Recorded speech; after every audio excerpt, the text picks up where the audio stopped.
Assalomu alaykum do'stlar hammaga. Bugun 1-may. Cho'ta koeffitsient вообще yo'q. Koeffitsient. Mana sal pay yonib qoldi. Nimagadir ertalabdan beri 6 da chiqqanman, hali ishga chiqmadim. Zakaz qilmadim, lekin 6 dan beri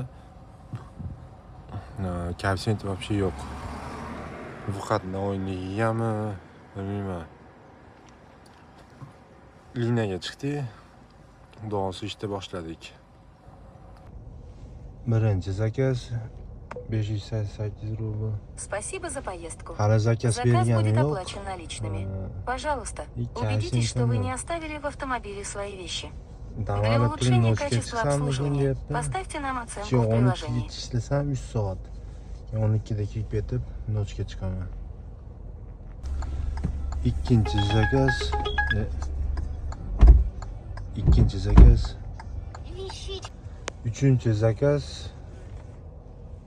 509 rubl. Hozir 3 zakazim 1000 rubl bo'lyapti. Вообще koeffitsient yo'q. 4 ta zakaz qildim. Cho'ta вообще koeffitsient yo'q. Shunga liniyani o'chirib oldim.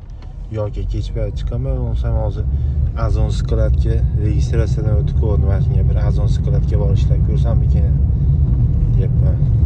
Sizlarga videosini qo'yaman. Abitdan keyin chiqsam yoki Azon skladga boradigan bo'lsam. Bugun 2-may.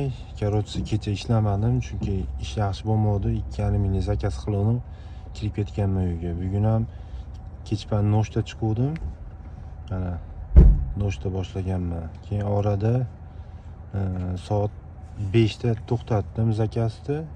To'xtatib 9:30 da boshladim ishni. O'sha 17 ta zakaz qilibman.